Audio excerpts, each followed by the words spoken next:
우리가 계속해서 요한복음 11장의 말씀을 함께 묵상하고 있는데, 오늘 말씀 앞부분을 생각해 보시면 며칠 전까지만 해도 이 베다니의 사람들은 울고 있었습니다. 마르다와 마리아는 사랑하는 오라비 나사로를 잃었고, 많은 사람들이 그 집에 와서 함께 슬퍼하고 있었을 때 예수님께서 나사로가 묻혀있는 그 무덤에 큰 소리로 외치셨죠. 나사로야 나오라. 그 순간 죽었던 나사로가 무덤에서 걸어 나왔어요. 슬픔이 가득했던 자리가 놀라움으로 바뀌었고, 눈물이 흐르던 자리에서 생명이 나타났습니다. 그리고 어제 받은 말씀 장면의 마지막이 무엇이었어요? 이 장면을 본 많은 사람들이 예수님을 믿게 되었고, 또 어떤 사람들은 이 일을 종교 지도자들에게 고발을 합니다. 오늘 받은 말씀은 이제 그 이후의 장면인데, 우리의 시선을 이제 한 회의실로 이끌어주고 있어요. 대제사장들과 바리새인들이 이제 사람들이 고발을 했으니까 그 고발한 이야기를 듣고 모여서 회의를 시작하는데, 놀랍게도 그 회의의 결론이 예수를 죽이자예요. 이상합니다. 조금 전에 나사로, 죽은 사람을 살리셨어요. 생명을 살리신 예수님을 사람들은 죽이자라고 결론을 내려요. 이 장면을 통해서 우리는 중요한 질문을 던져볼 수 있겠는데, 같은 예수님을 보고도, 같은 표적을 보고도 왜 사람들의 반응은 나뉘어지는 것일까? 그리고 이 상황 속에서, 사람들이 나뉘어지는 이 상황 속에서 하나님은 어떻게 구원을 이루어 가시는가를 우리가 질문해 볼 수 있겠는데, 오늘 말씀을 통해서 우리가 한번 살펴보기를 원합니다. 47절, 이에 대제사장들과 바리새인들이 공회를 모으고 이르되, 이 사람이 많은 표적을 행하니 우리가 어떻게 하겠느냐. 아멘. 나사로가 살아난 사건은 너무나도 분명한 기적이었죠. 그래서 종교 지도자들도 나사로가 살아났다는 사실을 부정하지 못해요. 그래서 이렇게 말하는 겁니다. 이 사람이 많은 표적을 행하니. 예수님이 놀라운 일을 행하셨다는 것을 그들도 알고 있었어요. 그래서 문제가 바로 이 지점인데, 분명 이 종교 지도자들이라는 사람들, 예수님께서 행하신 많은 일들과 기적과 이사와 표적을 알고 있지만 믿지 않아요. 왜일까? 그 사실을 알고 있지만, 예수님께서 행하시는 일들을 알고 있지만 왜 믿지 못할까? 48절이 그 이유를 말해주고 있는데, 48절, 만일 그를 이대로 두면 모든 사람이 그를 믿을 것이요, 그리고 로마인들이 와서 우리 땅과 민족을 빼앗아가리라 하니. 아멘. 그들이 걱정한 것은 진리가 아니라 상황이었어요. 예수님이 막 표적을 행하니까 사람들이 예수님을 따르게 되면 로마가 반역을 일으킨다라고 오해할 수 있고, 그렇게 되면 자기들이 지금 누리고 있는 이 자리와 권력이 흔들릴 수 있겠다라고 생각을 한 겁니다. 그러니까 지금 이 사람들은 예수님이 누구이신가에 관심이 있는 것이 아니라 내 이 종교 지도자로서의 이 위치와 안전을 훨씬 더 중요하게 생각했던 거예요. 여러분, 믿음은 지식이 부족해서 막히는 게 아닙니다. 지식이 없어서 믿음이 생기지 않는 게 아니에요. 믿음은 두려움 때문에 막히는 경우가 훨씬 많아요. 예수님이 옳다는 것은 알지만 그 믿음을 따라 살면, 예수님이 누구인지 알고 있는 것과, 그리고 예수님을 믿는다는 믿음으로 살게 되면 잃어버릴 것들이 너무나 두려워서 믿음을 멈추게 되는 경우가 많다는 겁니다. 예를 들면 이런 거예요. 여러분, 말씀을 들으면 우리에게 깨달음이 있잖아요. 이렇게 살아야 하는 거구나, 하나님은 우리에게 이렇게 살기를 원하시는구나 라는 깨달음이 있어요. 그런데 이 깨달음과 한편 또 한쪽에서는 이제 이런 생각들이 올라와요. 이렇게 살면 손해 아닌가? 이렇게 하면 현실에서 뒤떨어지지 않을까? 신앙과 현실, 말씀과 현실은 다르지 않나? 내가 말씀을 듣고 깨달은 것과 현실, 이 말씀대로 살면 현실에서 뭔가 뒤처질 것 같은 두려움 때문에 믿음이 아닌 두려움을 선택하는 경우가 훨씬 많아요. 그래서 믿음이 자리 잡지 못하는 거예요.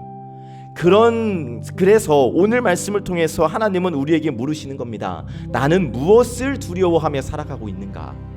여러분, 우리가 한번 생각해 봅시다. 사람들의 시선과 내 자리의 안정, 내 일신의 상의 안전을 더 두려워하고 있는가? 아니면 하나님을 놓치는 것을 더 두려워하고 있는가?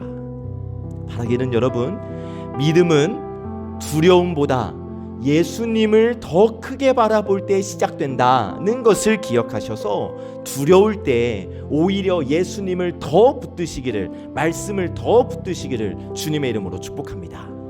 자, 종교 지도자들이 그 두려움 속에서 회의를 하고 있을 때 대제사장이었던 가야바가 말을 해요. 49절 50절을 보니까 49절 뒷부분부터입니다. 너희가 아무것도 알지 못하노도다. 한 사람이 백성을 위하여 죽어서 온 민족이 망하지 않게 되는 것이 너희에게 유익한 줄 생각하지 아니하는도다. 아멘. 여러분, 이 말은 아주 정치적인 이야기인 겁니다. 예수 때문에 문제가 생길 수 있다. 그러니 예수 한 명만 제거하면 문제는 끝난다. 다시, 예수 한 사람만 희생하면 우리 모두는 안전할 수 있다. 이 이야기예요. 그러니까 지금 대제사장 가야바에게 있어 예수님은 구원의 대상이 아니라 제거해야 할 대상이 되었던 거죠. 그런데 성경은 이 대제사장 가야바의 말 속에 담긴 더 깊은 의미를 우리에게 보여주는데 51절 52절 이 말은 스스로 함이 아니요 그 해의 대제사장이므로 예수께서 그 민족을 위하시고 52절 마지막 죽으실 것을 미리 말함이라. 아멘. 자, 대제사장 가야바는 정치적으로 이야기를 했지만 하나님은 그의 입을 통하여 복음을 선언하고 계셨던 겁니다. 자, 가야바가 뭐라고 말했어요? 예수 한 사람이 죽으면 우리 민족이 다 살 수 있다 라고 이야기를 했고 그 일이 실제로 일어나죠. 예수님은 한 사람으로서 많은 사람들을 위해 십자가에 달리시잖아요. 그러나 그 죽음은 이스라엘만을 위한 것이 아니었고 52절 또 그 민족만 위할 뿐 아니라 흩어진 하나님의 자녀를 모아 하나가 되게 하기 위하여. 아멘. 무슨 말입니까? 십자가는 특정 민족만을 위한 사건이 아니라 온 세상을 위한 구원의 사건이다는 것을 말씀하고 있는 겁니다. 자, 여러분 봅시다. 지금 사람들은 예수님을 죽이려고 모의했어요. 그러나 하나님은 그 사람들의 계획 위에도 구원의 일을 나타내셨습니다. 사람들은 음모를 만들었어요. 그런데 하나님은 구원을 이루셨어요. 여기서 우리가 깨달을 수 있는 건 뭐냐면 세상의 계획, 사람의 계획이 아무리 커 보여도 하나님의 계획을 막을 수는 없다는 겁니다. 여러분, 우리의 삶에도 상황이 너무 복잡하다, 사람들의 결정 때문에 길이 막힌 것 같다고 느껴질 때가 있어요. 그러나 하나님은 그 모든 상황 위에서도 여전히 일하고 계심을 믿으시기를 바랍니다. 하나님은 우리 눈으로 복잡해 보이는 이 순간에도 결국 일하고 계셔요. 지금도 일하고 계셔요. 이 믿음을 붙드시고 오늘 하루도 주님을 신뢰하며 걸어가시기를 예수님의 이름으로 축복합니다. 아멘. 자, 53절을 보니까 이날부터는 그들이 예수를 죽이려고 모의하니라. 가야바의 말 이후에 예수를 죽이려고 모의합니다. 종교 지도자들의 마음은 이미 정해졌어요. 예수를 죽이자. 자, 여기서 우리가 알 수 있는 것, 예수님의 십자가 사건은 갑자기 일어난 사건이 아니에요. 사람들은 이미 계획하고 있었습니다. 회의를 했고 방법을 찾고 기회를 기다리고 있었어요. 그래서 54절 예수님은 잠시 공개적으로 다니지 않으시고 잠시 조용한 곳으로 물러가시죠. 55절을 보니까 6월절이 가까워지고 있습니다. 그래서 많은 사람들이 예루살렘으로 올라갑니다. 그리고 사람들 사이에 말이 오가요. 56절에 보니까 너희 생각에는 어떠하냐? 그가 명절에 오지 아니하겠느냐? 무슨 장면입니까? 지금 유월절을 지키기 위하여 예루살렘에 모인 사람들이 예수를 찾고 있는 거예요. 예수가 오지 않았을까? 예수는 어디 있을까? 왜 그렇게 찾고 있었는가? 57절에 보니까 종교 지도자들이 누구든지 예수가 있는 곳을 알면 신고하라고 명령했기 때문에, 그러니까 사람들은 지금 유월절을 지키기 위해 예루살렘에 올라온 이 사람들은 지금 예수를 잡아 종교 지도자들에게 신고하기 위하여 예수를 찾고 있는 거예요. 그리고 이제 이어지는 말씀을 보면 예수님은 도망치지 않으셔요. 지금 잠시 물러나 계시지만 결국 예루살렘으로 올라가시죠. 왜냐? 그 길이 바로 십자가의 길이기 때문에. 무슨 말씀이냐면 여러분, 사람들이 예수님을 잡아서 십자가로 끌고 가는 것이 아니라 예수님께서 스스로 십자가의 길을 향해 걸어가고 계셨다는 것을 말씀하고 있는 겁니다. 자, 사람들이 예수님을 막으려고 계획했어요. 예수를 막으려고, 예수님이 사람들을 살리고 또 예수님이 이 사회를 변혁하고, 이것을 두려워서 사람들은 예수님을 막았습니다. 그러나 하나님은 그 계획 속에서도 결국 구원의 길을 이루셔요. 사람들은 예수님을 제거하려 했습니다. 그런데 예수님은 세상을 구원하시기 위하여 십자가로 걸어가시죠. 무슨 말씀이냐면 세상은 하나님의 일을 막을 수 없어요. 하나님은 세상에서 일어나는 모든 상황 속에서도 결국 구원을 이루십니다. 우리 눈에 보이지 않아도 여러분, 하나님의 계획은 멈추지 않는다는 사실을 꼭 기억하셔서 우리의 구원을 위하여 오늘 또 일하고 계시는 하나님을 신뢰하며 오늘 하루를 걸어가시기를 예수 그리스도의 이름으로 간절히 축복합니다. 아멘. 자, 말씀을 정리해보면 오늘 말씀에서 사람들은 예수님을 죽이기로 결정해요. 왜냐? 두려움 때문에. 내 자리를 지키기 위해 예수님을 죽이기로 결정했습니다. 그런데 놀랍게도 그 결정 속에서 하나님은 하나님의 계획을 이루어 가셔요. 사람들은 예수님을 없애려고 했지만 하나님은 십자가를 통하여 세상을 구원하시죠. 이렇게 사람의 계획과 하나님의 계획은 같은 사건 속에서도 완전히 다른 방향으로 흐른다는 사실. 세상은 때때로 하나님의 일을 막는 것처럼 보일 수 있어요. 사람들의 결정과 상황이 모든 것을 좌우하는 것처럼 보일 수도 있습니다. 그러나 여러분, 분명한 사실은 하나님은 그러한 상황 위에서도 일하고 계신다는 사실이에요. 그래서 우리가 정말 믿음의 사람이라면 이 상황을 보는 것이 아니라 이 상황 속에서도 일하고 계시는 하나님의 손을 바라보는 것이 중요한 것이죠.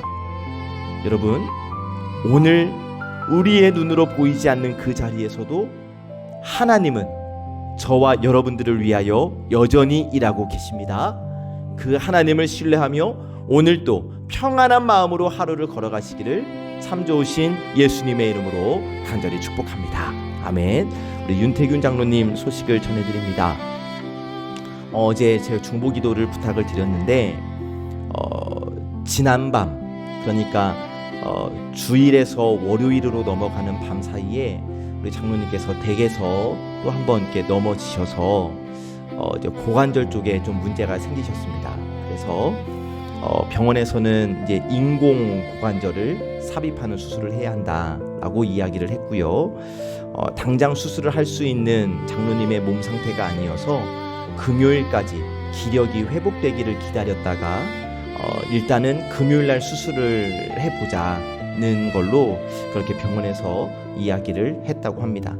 먼저는 기력을 찾으시는 것이 우선일 것이고, 그리고 수술이 진행되어질 때 수술이 많이 좀 중요한 수술이라고 합니다. 그래서 수술도 잘 이루어지는 것이 중요하고, 그래서 여러분, 우리가 조금 전에 함께 하나님의 말씀을 들었듯이 이 모든 상황 속에서도 하나님께서 일하고 계심을 믿고, 여러분, 우리 윤태균 장로님을 위해서 꼭 기억해서 이름 불러가며 기도해 주시기를 부탁을 드립니다.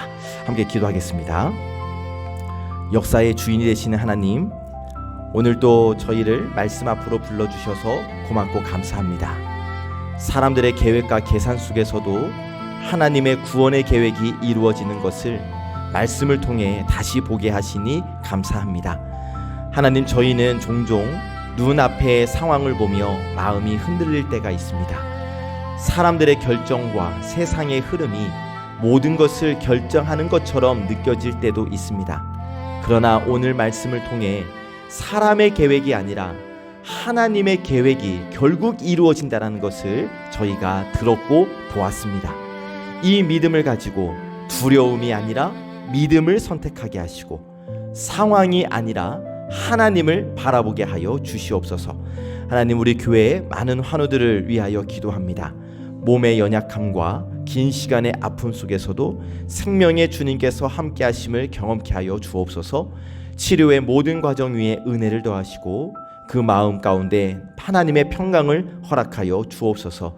우리 윤태균 장로님 지금 병원에 입원 가운데 있습니다. 하나님이여, 그 환부를 하나님께서 친히 하나님의 손으로 안수하여 주시사 나는 너희를 치료하는 여호와임이라 말씀하신 그 말씀의 능력을 나타내 주시기를 간절히 원합니다.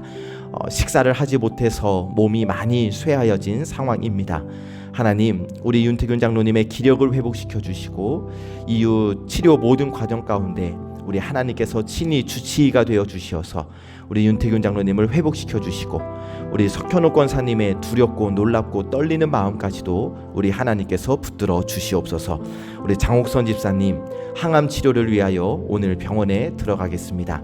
하나님, 간과 없기는 약물만 들어가는 것이 아니라 예수 그리스도의 보혈의 능력이 함께 들어가서 우리 집사님의 육신 가운데 그 보혈이, 예수님의 보혈이 흐르게 하여 주시고 그 보혈이 흐름으로 말미암아 몸 가운데 있는 모든 나쁜 것들이 보혈의 능력으로 소멸되어질 수 있도록 우리 주님 인도하여 주옵소서. 우리 김학영 원사님 내일 추적 검사 일정 가운데 있습니다. 하나님께서 검사의 과정과 또 결과까지도 가장 선하게 인도하여 주실 줄 믿습니다. 하나님을 믿는 믿음으로 이 모든 과정을 임할 때에 하나님, 결국 하나님께서 영광받아 주시옵소서. 이 아침 예배 자리에 나온 우리 모든 예배자들을 하나님 축복하며 기도합니다. 잠을 이기고 하루의 시작을 주님 앞에 나와 드린 이 귀한 발걸음을 기쁘게 받아 주실 줄로 믿습니다. 오늘 하루도 하나님의 손 안에서 평안히 걸음을 걸어갈 수 있도록 인도하여 주시고 우리가 보지 못하는 순간에도 하나님은 여전히 나를 위하여 일하고 계심을 믿는 그 믿음을 붙들고 오늘 하루도 주님을 신뢰하며 살게 하여 주시옵소서. 모든 말씀 우리 구주 예수 그리스도의 이름으로 기도하옵나이다. 아멘.